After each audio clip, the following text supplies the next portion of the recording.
The Box Seat, brought to you by our stable of sponsors.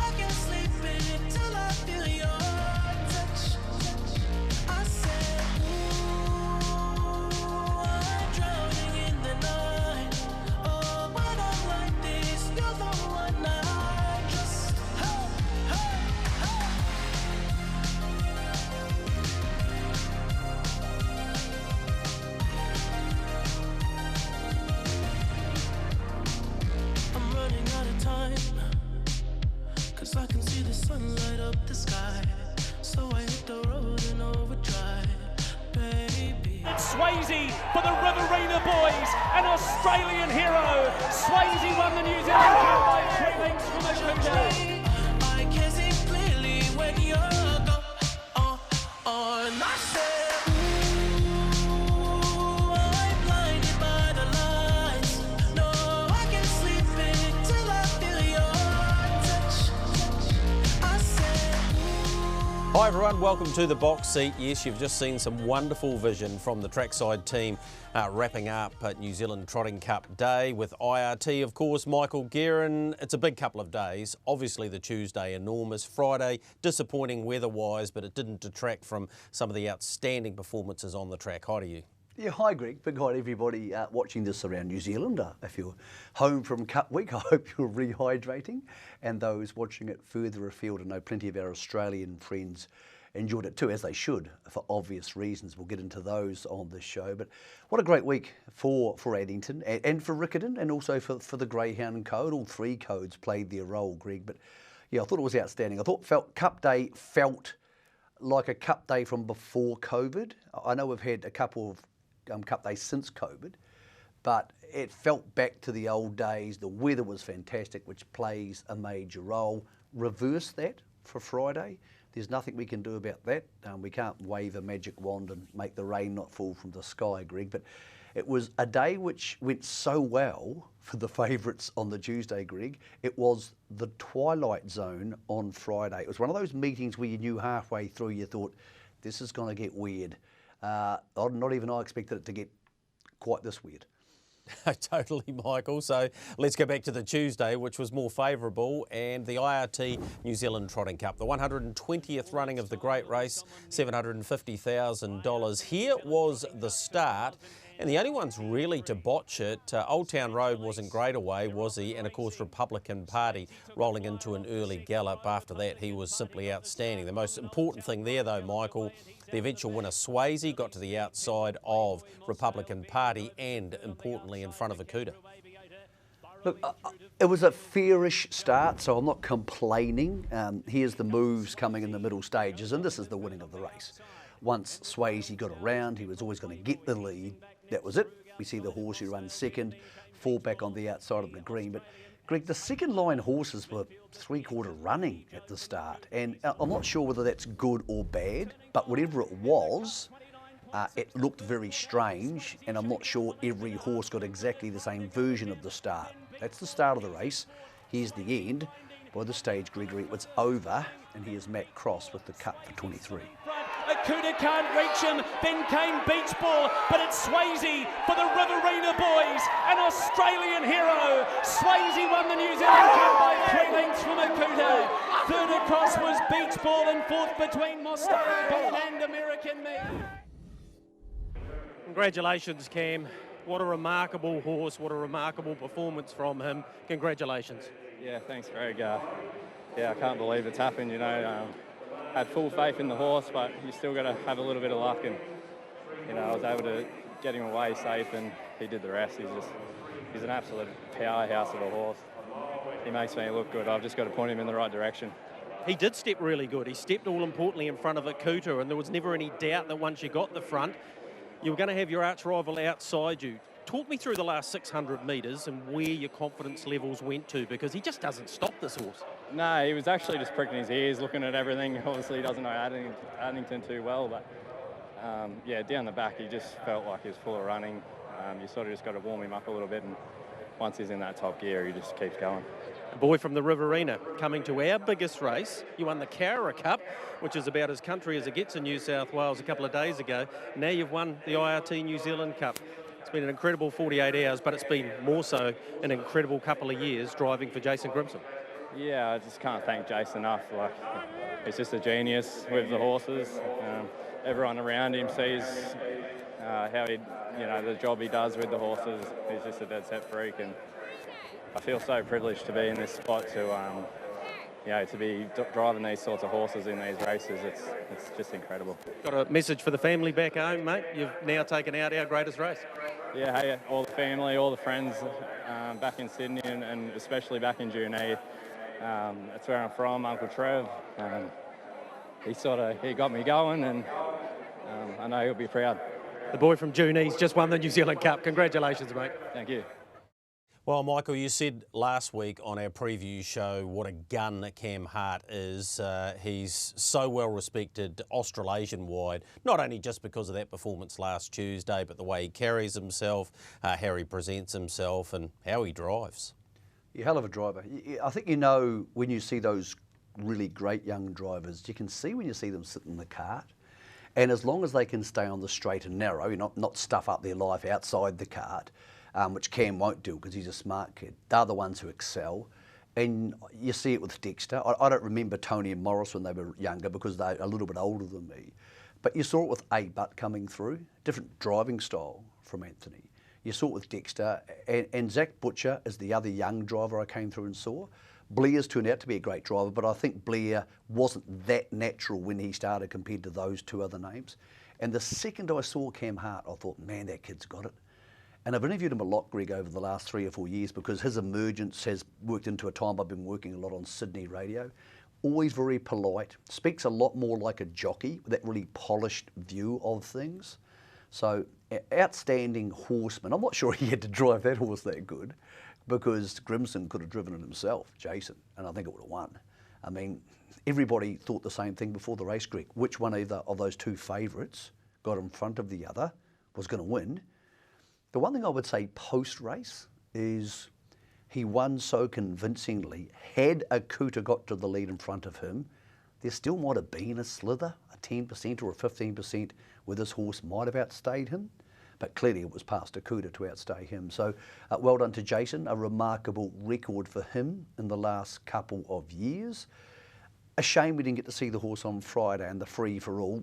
They probably did the right thing considering he was tired and it was a very testing race in a different way, the free-for-all. And now the question, Greg, is does he end up at the Inter-Dominions? I mean, I'm sure they want to aim him there to take on his half-brother, Leap to Fame. Whether he gets there or not will be crucial to the series because it's not like that series, but it needs another horse, I believe, to take on Leap to Fame. And this is obviously the ideal type of horse to do that. So how long and how far the Swayze story goes will be really interesting. But one thing I know for sure is the Cam Hart story is going to go on for a very long time in harness racing, and that's going to take him all the way to the Hall of Fame. All right, let's talk about some of those in behind. Akuta, very brave, Michael. Terrific run from him. Beach Ball, exceeded expectations, was the last horse into the field. Thought it was very good. American Me, what about the connections? When I went down and saw them, Michael, you almost felt like they'd won the Cup. They were so thrilled. Mossdale Ben, really good run. Republican Party, outstanding. Outside of that, yeah, there probably weren't too many hard luck stories. American Me was a great story. Well done to Beach Ball and to everybody involved there. He's had a fantastic week as well. Akuta's a wonderful horse, but he was fairly and squarely beaten on the racetrack for that performance. As I said, I don't think there's any way he would have beaten the other horse, even if he had got away in level turns. And he was just too dominant on the day. Really happy for Mossdale Ben and the American Me people to see those horses come through. Republican Party, much like I think Akuta, I think how hard that run, Greg, got to him, and that's one reason we didn't see him on Friday. I think a lot of horses are coming out of the Cup these days really tired, and they're not turning up in the free-for-all. That's maybe a story for another day. Old Town Road willing to forgive, Greg. Kango willing to forgive. Once they were slow away, the race got very disorganised for them. I think with the winner being so dominant and Akuta being so good in second, I'm willing to forgive almost any horse in behind them heading somewhere else, because what they're going to meet next start isn't going to be Swayze or Akuta. So I'm willing to forgive some of them, Greg, but yeah, there were some very tired horses there last Tuesday into Wednesday morning, and we saw that with the size of the field on Friday. Yeah, and right on cue, Michael, let's go and have a look at the Air Park Canterbury New Zealand free for all. One horse that wasn't there was the horse that drew the outside of the front row. He is, of course, Self-Assured, the defending champion in the pacing free for all. Kuta doing something, Michael, that he doesn't do very often, and that's burn off the gate nice and early. Mossdale Ben straight to his back. Beach Ball there in the running line, and Artie's Express, who eventually moved round to park, there ahead of, well, got you covered, and of course the eventual winner who was Self-Assured. But things got a little bit interesting, didn't they, for Akuta around the winning post, because he had a bit of a gear issue, Michael. Yeah, so one of the hobble shortlers came out and the other one didn't, not initially. So where Mark is sitting, if you can try and visualise this in your mind, underneath him is a string. So the string is the hobble shortener cord. What happens here is Akuta's far side, so the far side for this explanation, the far side leg, round about here, goes up and it goes over top of the string. So he almost trips himself up. So his leg has gone back above the string. As he's brought it forward, it's caught the string. I've seen it about 5 or 6 times on the Stipendiary Steward control footage. It could have been disastrous. He absolutely, Greg, could have fallen in a horrendous spot, injured himself, injured other people, injured horses. It could have been a disaster. So he got away with one there. After that, he never really looked to be travelling like Akuta. I don't think it was the gallop so much. I think it was the hard race on Tuesday. He just never looked a happy, big, robust, strong horse that he looked at Ashburton and he looked at Kaikoura. And Greg, I think it's absolutely no coincidence. The horse who blazes past them all here is the horse who didn't race the last 3 weeks. You see very fresh legs and a very unself-assured like performance from the horse pulling out from last. He won this race last year coming from last, but not this last, at the 400 last. This is a masterful training performance, Greg, which in a weird way was sort of overshadowed by what actually happened to the $1.20 favourite getting beaten. Here's Matt again, here's the free for all, and after all that chat, here's an All-Stars Cornell. Akuta, Self-Assured, he's coming at him. Self-Assured over the top. He's going back-to-back in the free-for-all. Self-Assured and A.G. Hurley beats Akuta. Third across Beach Ball, fourth in Mossdale Ben. Then came Artie's Express. Wow, Tony, you get to sit behind this guy. You sat behind him in the Cup last year, of course, and he ccame out and won the free-for-all, and they left him out of the Cup this year. They know their horse, don't they? And certainly James Stephens, he couldn't be happier. No, that's right. Like you say, leaving him out of the Cup was probably the winning of today's race, you know. Kuta got a hard one in the race and in the Cup, and yeah, reminds me of Luxury Line and Tax Credit years and years ago. It's back in the 80s, the late 80s, Tony, but how cool to win this for Gene Fish. He's such a great supporter of our industry, and he's won over $2 million, this guy. He must feel like a Rolls Royce out there.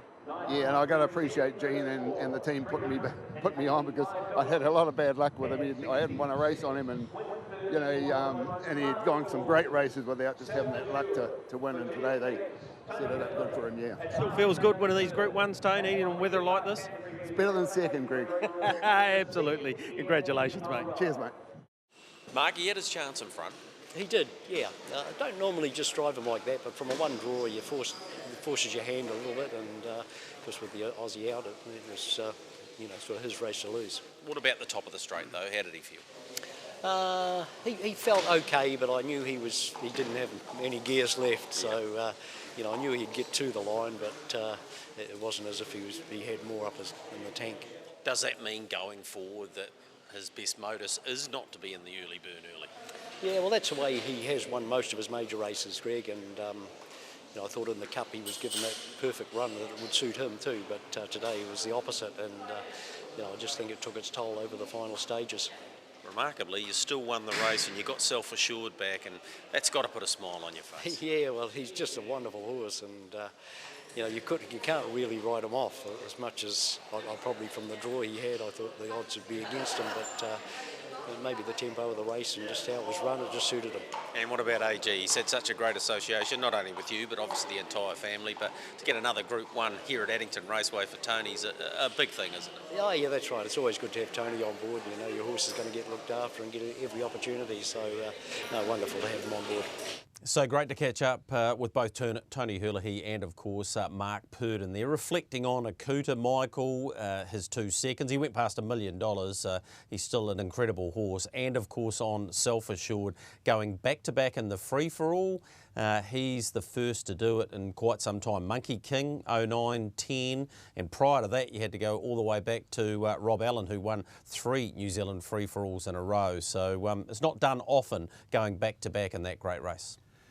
Well, as Tony said, it was because he missed the race on Tuesday. He had very fresh legs, and gee, he was good. And obviously he's over the allergies. It was a wetter day, less pollen, all the things he loves.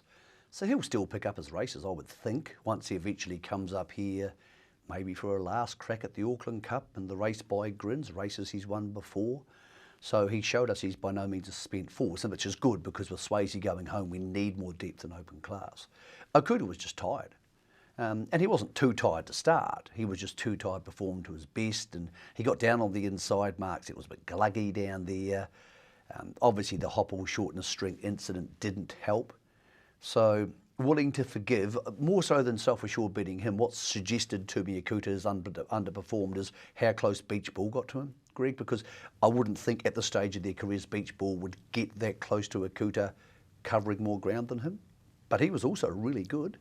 Beach Ball. Rest of the field, Arties Express will go back to Mia's company, and the question for her will be, will she have to take on Millwood Nike in the Mia's company? I would suggest not, because the New Zealand Oaks is so close to the Queen of Hearts. So I think that'll be her race to probably win when she gets back to Alexandra Park. But yeah, it was like a blast from the past, Greg. It was like a whole thing which just came from another time, because Self-Assured, I'll be honest, I'd just forgotten about him as an open class horse. I gave him no chance when I saw Barrier 9, and to see him do that was heartwarming, but not so much fun for the punters, Greg. It just had that whole weird feeling about it, and if you were supporting those green colours on Friday, it got a whole lot weirder. Yeah, and we'll get to the second of those very shortly. So an update from all of the stables, or as many as I could get around. Akuta having a week off. He'll be set for the Franklin Cup 31st of December. Self-Assured will go to the East-West fencing free-for-all on Grand Prix Day. Then he'll go to the Invercargill Cup where he went last year. Franco Indy will also go to that free-for-all on Grand Prix Day. Where he goes after that, not sure. He was a winner on Cup Day, of course. Mossdale Ben might be in that free-for-all, but definitely Invercargill Cup for him. Kango's already gone back home. Franklin Cup likely for him. He just didn't perform anywhere near where he can get to. So no, nothing more for him in the south. And Beach Ball goes to that East-West fencing free-for-all as well in the Invercargill Cup. He won about 100,000 for the week, Beach Ball, so he had a great week, didn't he, Michael? He did. He was the horse who emerged out of the week. American Me and Mossdale Ben were probably already making themselves established. I've got news on American Me as well. It'll be in that free-for-all or the Geraldine Cup, which is on the same week, going to Invercargill, and Krug and Republican Party likely to follow those sort of paths and go to Invercargill as well. So, yeah, that pretty much covers most of those free-for-all horses that are heading either to that free-for-all or Invercargill or back home to Auckland. Well, you'd think Beach Ball's got a nice big win in him somewhere, because Akuta might have to go to Australia. I'm not sure they'll take him there. There seems to be a lack of interest from many trainers here going to Australia. And maybe a Swayze's going to be there that don't want to go. Maybe they think they can't sit parked outside him and beat him and have the gate speed to get in front of him in a Hunter Cup or a Miracle Mile. So that's the big question, because if he goes over there, then everybody starts to think, well, we can win this, this and this. Whereas if Self-Assured and Akuta are going most places, Greg, most people start going, I doubt we can beat them. But we probably saw enough last week to suggest that all of them are beatable. So, you know, you wouldn't be terrified about getting on the bus to go to Invercargill or take on Self-Assured off the back mark. It's going to be a really interesting time. I thought the transition was done, Greg, and Akuta was the new king, and maybe the Beach Bulls and those horses turned up to support him. Maybe it's not quite done yet. Maybe Self Assured's got one more big win in him, but yeah, heartwarming stuff on a cold night by the stage we got to there for the free-for-all last Friday. All right, quick look at the Race by Grins market. $3.20 a Cooter, $3.50 Leap to Fame, same for Swayze.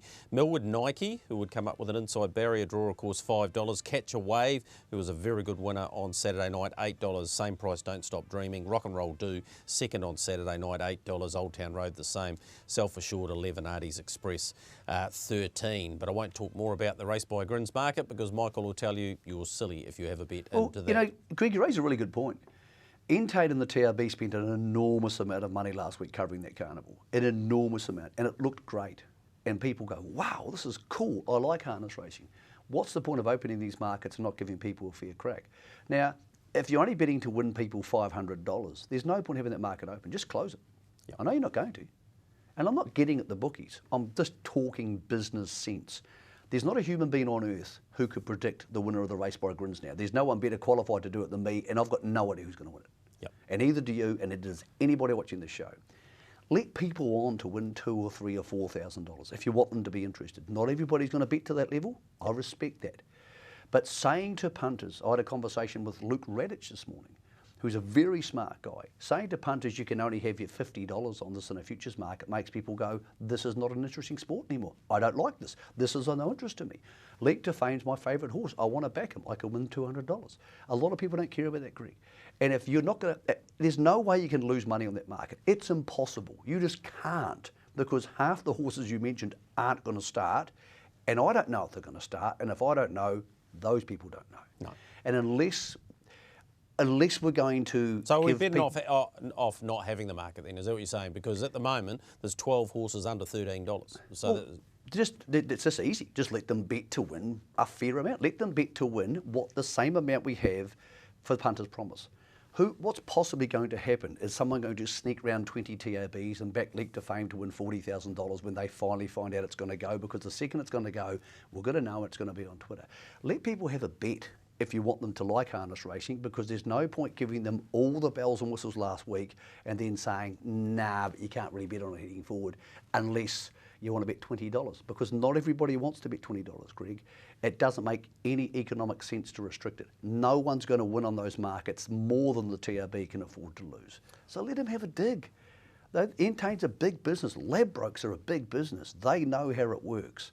And this futures market, it's bloody hard for harness punters if they're not getting a fair crack, Greg. And that's not getting at anybody. The TRB in Australia is the same. Everybody's the same. But anybody who thinks these future markets can be manipulated 6 months out is delusional. Moving on from that, I'm so pleased we weren't going to give you any time on that, Michael, but thanks for the explanation. Let's move to the Renwick Farms Dominion, and here's the start, the all-important start at the 3,200 metres. Obviously, Muscle Mountain out wide there. Right down on the inside of the second row was Oscar Bonavina. So he actually ends up last here, Michael, and gets one off the fence, a little bit like Swayze. That was pretty crucial. Bizarrely, you would have thought if Muscle Mountain got in front of Oscar Bonavina, that'd be the end of it. Well, it wasn't. Here's what happened next. This is about 2,000 metres from home, so a lap later. So Oscar Bonavina is 3 wide and 1 back, moving around the blue. You know those colours, you've seen them already on this show. He's being followed by Harold Smith, who's being followed by Muscle Mountain. Your brain, if you watch a lot of this, goes, okay, Oscar will hand up to Harold, Harold will hand up to Muscle Mountain. The question here will be whether Hurler he hands up to Muscle Mountain.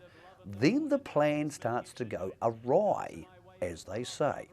Harold's getting around, but he's dropped Muscle Mountain, and anybody on Muscle Mountain now is thinking, oh goodness. Well, it wasn't goodness, it was heart fibrillationless.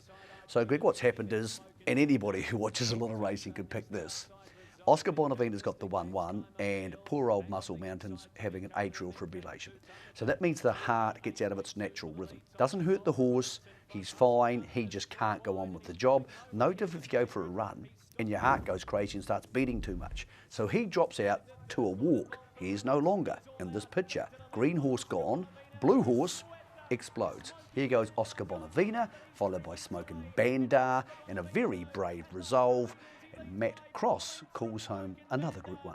What a week, Mark and Nathan Purden. Here's another. Oscar Bonavina won it with a leg in the air. Oscar Bonavina won the Dominion. Close second between Smoke and Bandar and Resolve. Bolt for Brilliance may be held fourth from Time Up the Hill. Mark, that's going to be a huge thrill for you. You didn't get the big one on Tuesday, but you got the big one today. Yeah, thanks, Greg. Yeah, it was a great thrill. We sort of didn't expect it. He won the second line. He needed a bit of luck, but he got off early and put him into the race at the right time and ended up getting a nice trip after that. Mark, take me through the last 4 years, because 4 years ago he was favourite for this race. He's had his challenges, hasn't he? So I think at times, I know we discussed it, you were thinking about retiring him. He was that sore and just not that comfortable in his gait, but to get him back is truly remarkable. Yeah, well, we do nothing special, Greg. It's just a matter of him. He's got issues and he's just some weeks he's good, other weeks not so good. But, you really got to admire the horse, what he's put together and not being just 100% sound. Your dad, before he passed, was in the ownership. Obviously, you were in there alongside Chris Ryder. Some pretty big names in the game. Yeah, too right. Yeah, no, special, and I'm sure Dad will be looking down and cheering us on. Absolutely would. It's been a great week for the stable, Mark, and I know you won this race with I Can Do's It, but to win it with this guy, I can see what it means to you. Yeah, absolutely. Yeah, it's a special race, and it's the race on show day. Yeah, congratulations, mate. Well done. Thank you, Greg. Yeah, a grouse performance there by Oscar Bonavina. What was quite stark to me, forgetting about the Muscle Mountain situation, Michael, was the time, 4:09.5. That's the slowest since Pompelia won it in 2005. And then you had to go all the way back to Lyell Creek, who one of his Dominions, he actually went slower. But you can't take it away from this horse, Oscar Bonavina. He has been through so much, and when he is able to unleash that sprint that he has, that speed that you only really see in paces, it's quite the thing to behold, isn't it? It really is quite amazing to watch. Well, the 4.9 helped because it turned it into a speed race at the end. Yep. When you watch him in slow motion there, he's hitting the ground perfectly, like his gait is perfect, so the diagonal hooves are hitting the ground at exactly the same time. And that means he's being well shod too, he's been well looked after. Obviously, the vet's very good, obviously their farrier's really good. It's such a team effort for a horse like him. So 4 years is a long time. He was even money, or even $1.90 to win the Inter-Dominion back in 2019 before we'd ever heard of COVID, Greg. That's how long ago he was supposed to win a Dominion. It opens up a window of opportunity now, I think, for him, because Bolt for Brilliance is back in the North Island, so he's not going to be in the free-for-all on Grand Prix Day. Muscle Mountain's still the king, but he's had an atrial fibrillation. Doesn't bother them. Most horses don't have another one in their career. As long as their heart jumps back into its rhythm quickly, Greg. I went down and saw the horse. His heart was back in his rhythm. He was fine. So don't think about him punting again. But that aside, Oscar Bonavina's now beaten him in 2 of the last 3 times they have met. So it also adds a bit more flavour, Greg, to the trot slot race, which is going to be at Cambridge. Because at the time, there was a little bit of fear that it might just be Muscle Mountain versus Bolt for Brilliance, and really, why would you bother turning up? All of a sudden, Queen of Light has come into play. Just Believe was brilliant coming back to work on Friday night. And Oscar Bonavina starts becoming a winning chance with that sort of speed, Greg. So it's just ticking over nicely for the trot slot race. And I think the trotting ranks, which we were starting to be concerned might be a race in 2, Greg, maybe have a few more players. Smoking Bandar, for example, being one of those horses who may not be out of place at Cambridge on April the 12th. All right, looking forward to that one. Let's go back to the other trotting feature from Cup Day. It was the Hornby Liquor Centre Worthy Queen. Here's Lovin' the Port getting the job done just on that trotting free-for-all. $1.60 still Muscle Mountain. Bolt at $4, well, he's not going to be there. Oscar at $5, Artie by the Hill at $11. But here was Lovin' the Port, a great win for the Williamson family once again. Resolve was terrific in this, as she was in the Dominion. And Majestic Man, defending champion there, getting down the outside. I Dream of Jeannie, really solid in 4th position. But Lovin' the Port, the Rowe Cup winner, once he found the front, dominated from the top end. That was win number 9 for him in his career. And he got home in just over 56 seconds, which made it pretty much impossible for those in behind. So that was the 2 trotting features out of Addington from the Tuesday or Friday into Tuesday, as was the case. We've got a whole lot more for you to wrap up from IRT New Zealand Trotting Cup week. We'll take a short break. With our stable of sponsors, we'll return with some stunning performance by our young horses. It was nice to know you for a while, 'cause it's been forever since I smiled. I'm gonna play this moment in my head, even if I don't see you again. Maybe I'm just going through it now, but I love the way you keep me wild. Maybe I'll keep dreaming of your bed, even if I'm going through it now, but I love the way you keep me wild. Maybe I'll keep dreaming of your bed, even if I don't see you again.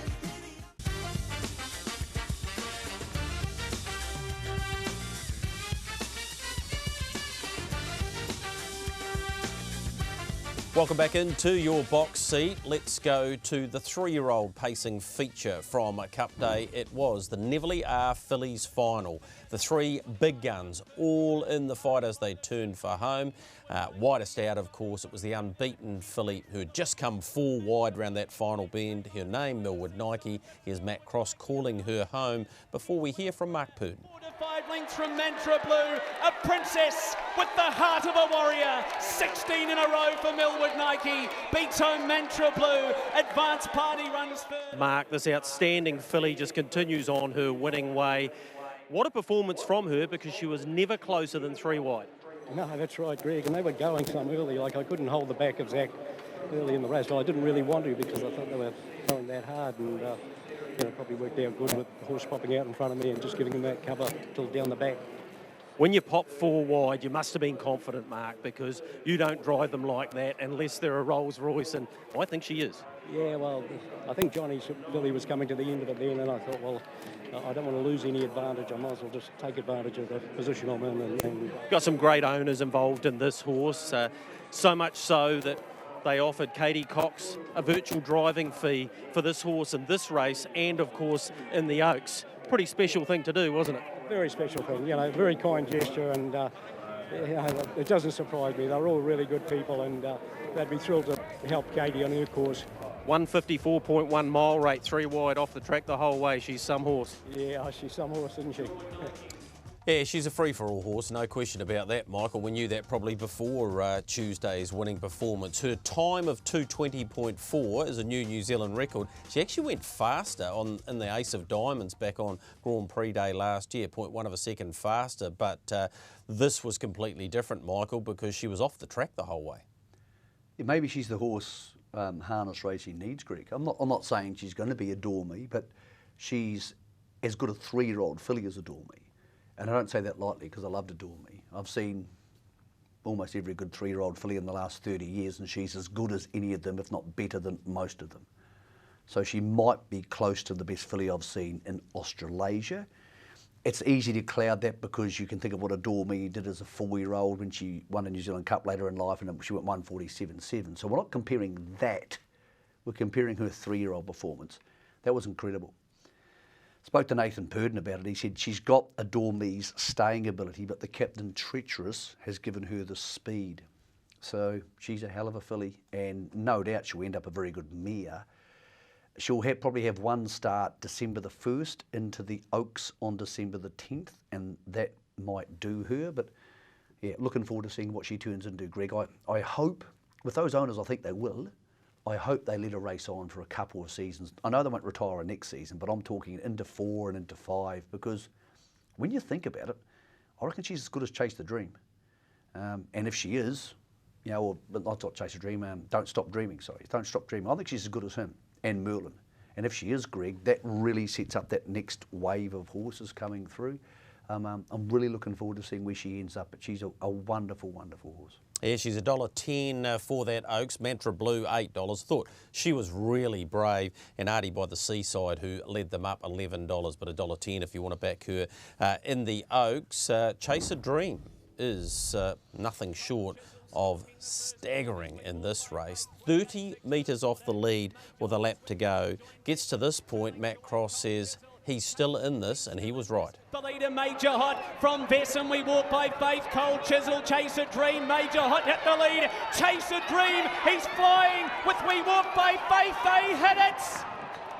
Oh, it's between We Walk by Faith and Chase a Dream, and if Chase a Dream has got there, that'll be one of the most amazing performances you'll ever see. That's ridiculous, Olivia.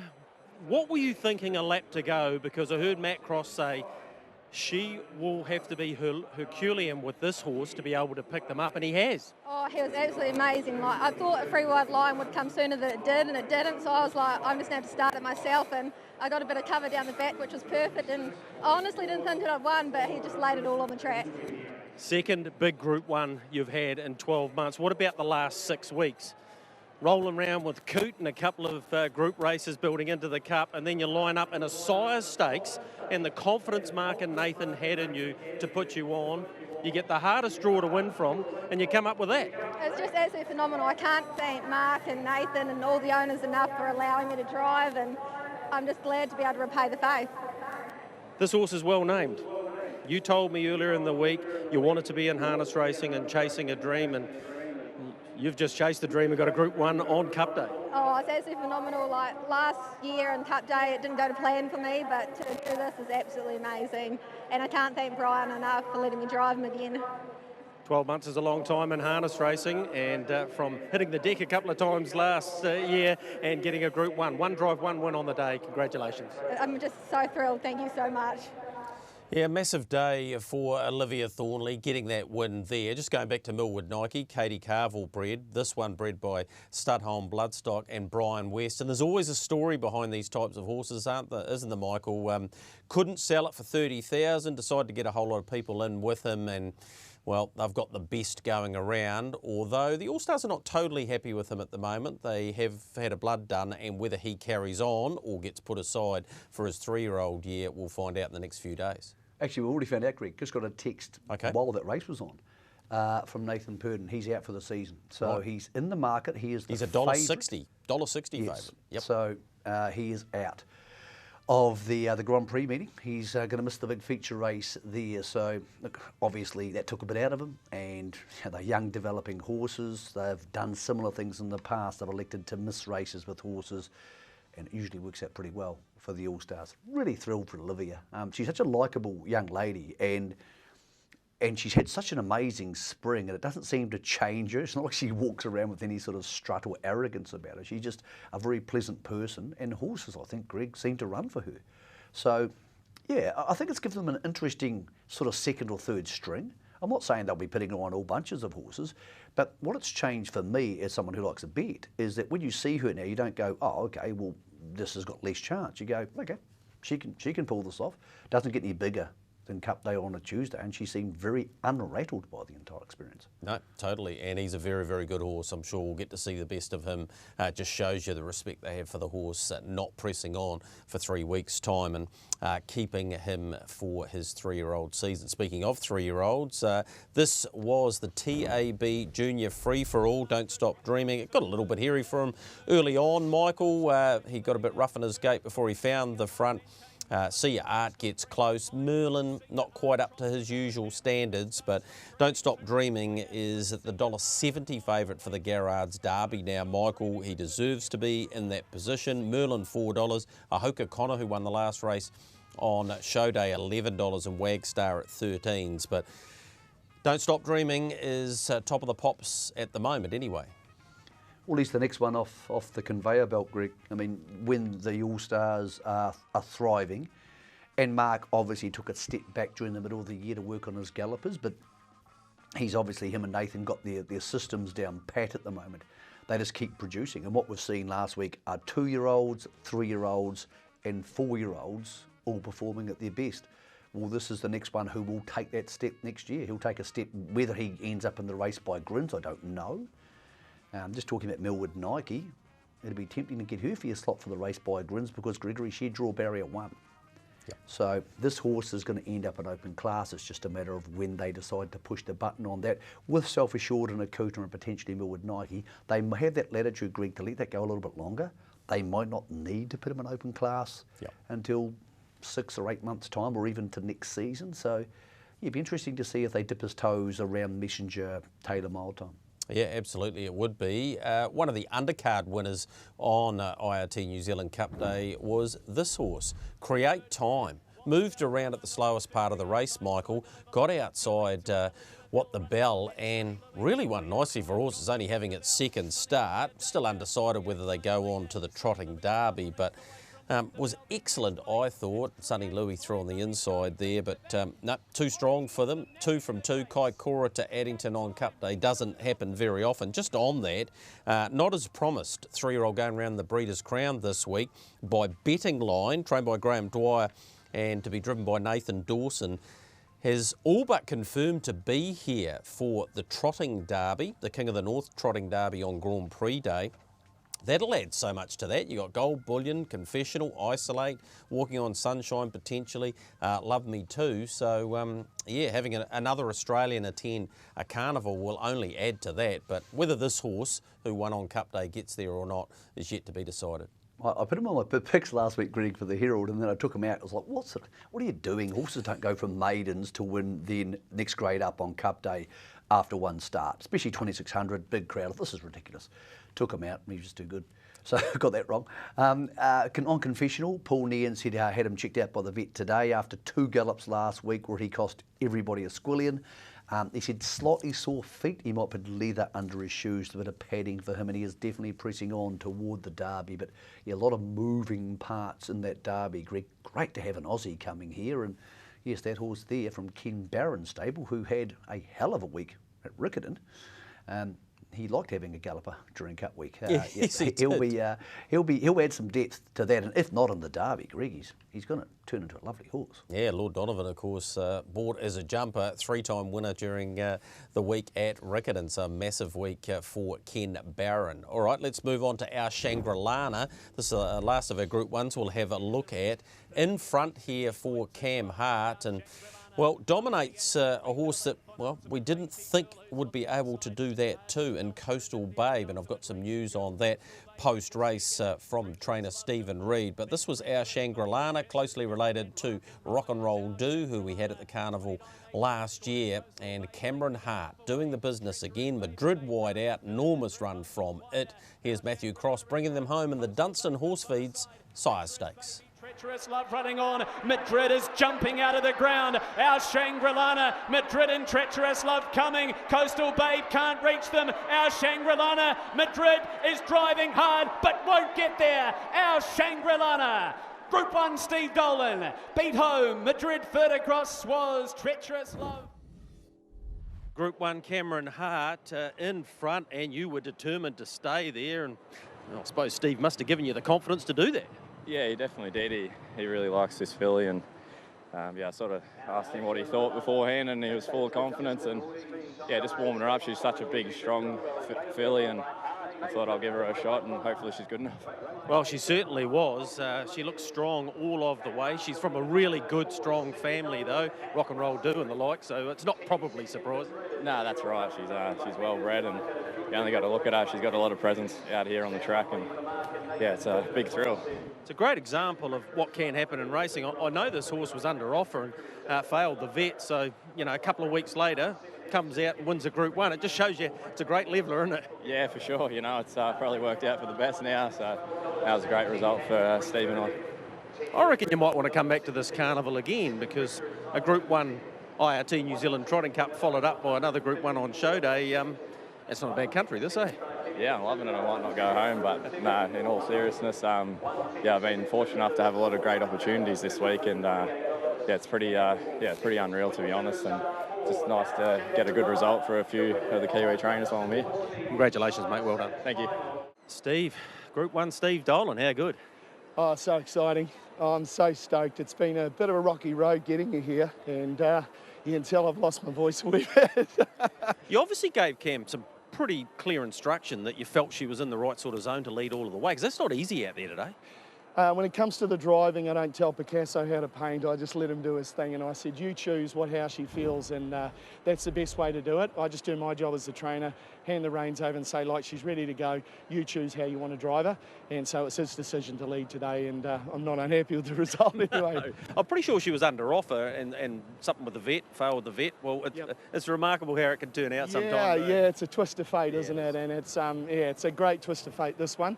She was supposed to be sold. We're in the business of selling horses, and particularly good horses, and it was off to my good friend Nathan's place, but it wasn't to be. But today, we'll get the spoils of success, and we're enjoying it. Yeah, look, you got a knack with these fillies, a Moravita, this girl. I mean, you know, what is it about the challenge of I'm going to say training a female here, going to get in trouble, but you obviously enjoy it. I do, and I like tinkering around with the fillies and mares in particular, because they're a bit of an art form, and sometimes you've got to treat them a little bit precious. They're not like the old geldings and the colts where you can't grind away, so it's all about preservation with them, and I think we do the right things with them, and it's been a good partnership between me and them. Yeah, well, quite clearly you got it right today. Yeah. Congratulations. Thank you so much.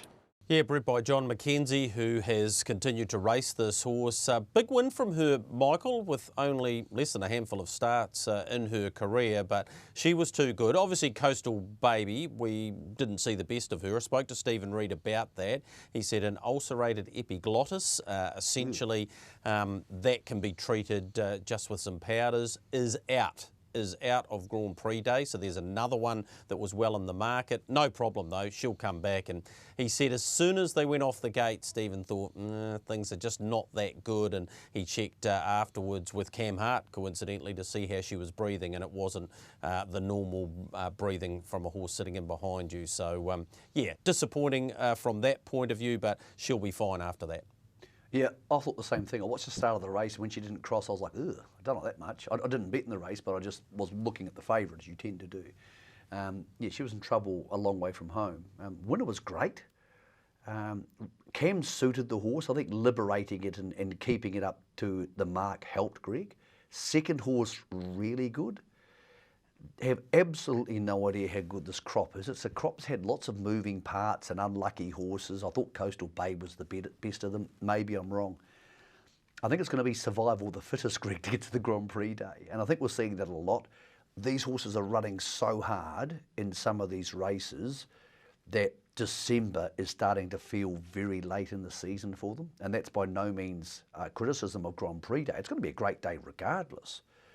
But yeah, Greg, there was a lot of tired horses there last week. In all the support races, there were massive gaps. One of the few races that didn't have a massive gap was the Dominion, as was the free-for-all on Friday, but because obviously there was only a small field.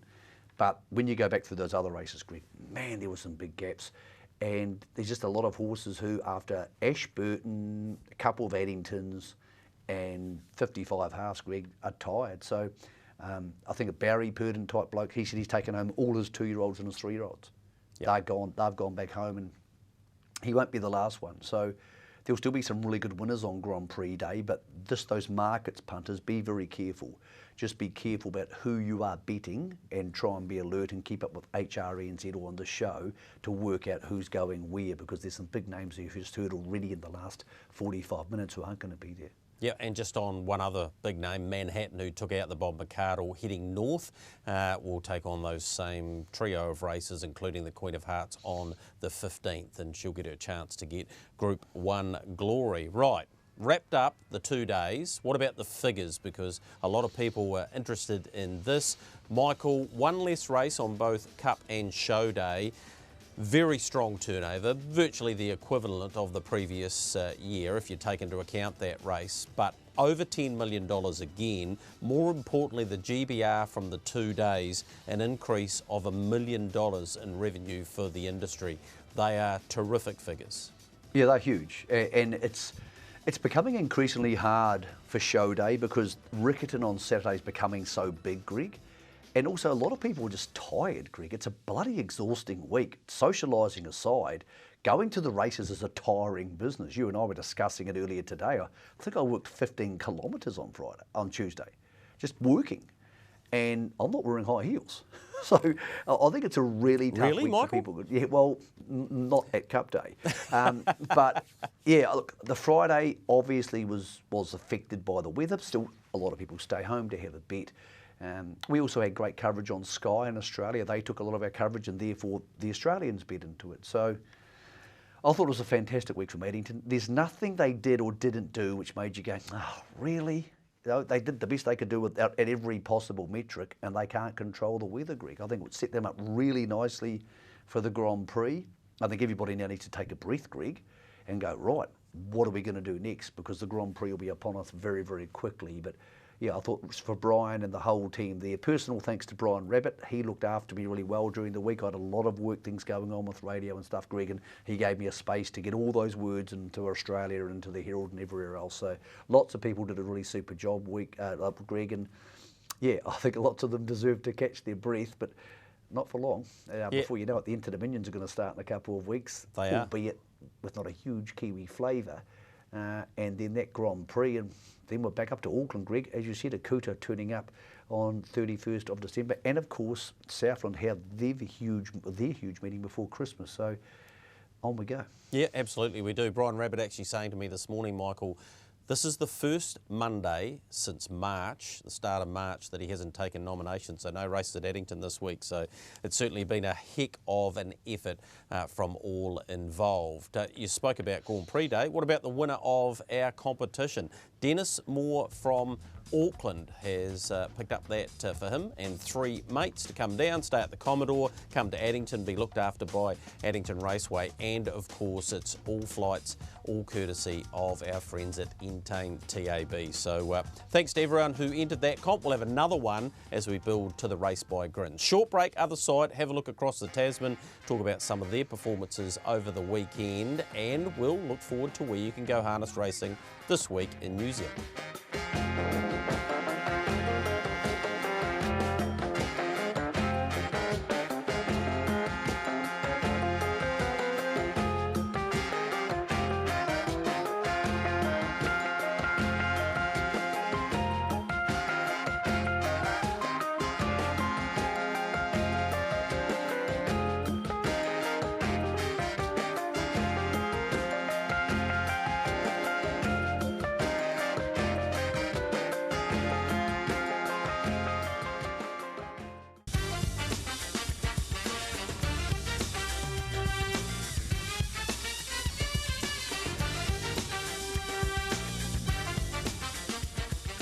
In your home straight, in your box seat with our stable of sponsors, one of which is Garrard's. Let's go across the Tasman and take in some of the feature races from last week, starting with Friday night.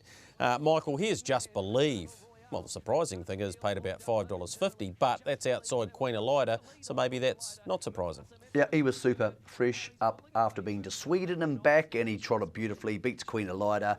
And he's off to the Inter-Dominions in Queensland, where, Greg, it's going to take one hell of a horse to beat him and maybe a second line barrier draw.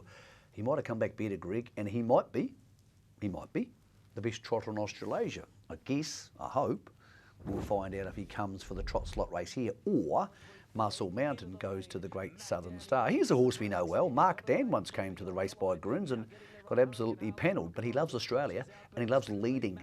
Here he is, a very commanding victory in one of the Breeders' Crown older horse races, the free-for-all, Rock and Roll Do, storming home for second, but that's Mark Dan to a T. He loves it when he can lead. One horse who doesn't have to lead is this fella. He came to the race by Grins too, so lots of horses we know here. Here's Better Eclipse for Greg Sugars, who had a magic weekend, winning on Friday, then winning on Saturday, a couple of big races out of Menangle. Just smashed them here. Really good, and I'd love to see Greg Sugars and Jess, his wife, come back with this horse, Better Eclipse, and Just Believe for April 12th at Cambridge. Be a great double ticket to have them there, then rolling through to the Rowe Cup and the Auckland Cup. That should be priority number one for Cambridge and the Auckland Trotting Club.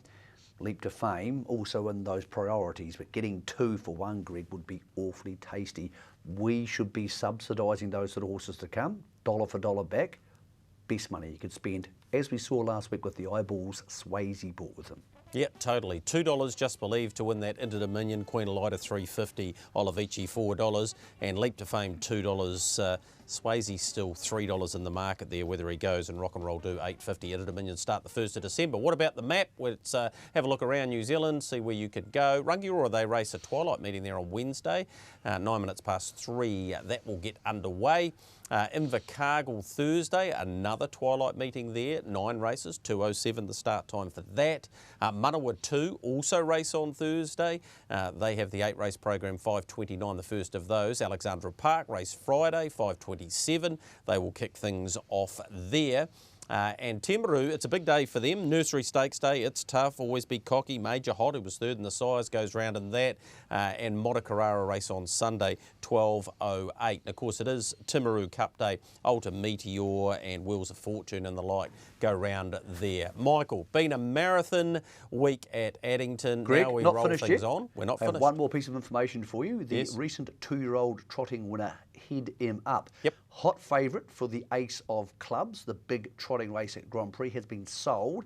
It won't be there because it's already in Australia. Right. Jumped on a plane last week. It is au revoir, as the French would say. Paul Nean confirming he has been sold and therefore he is out, as is the second favourite. The second favourite out of that series as well. That market's still open. Be very careful with your betting into some of these markets for the Grand Prix. Hopefully in the next couple of days those updates percolate through the system. All right, and from Michael and I, it's au revoir as well.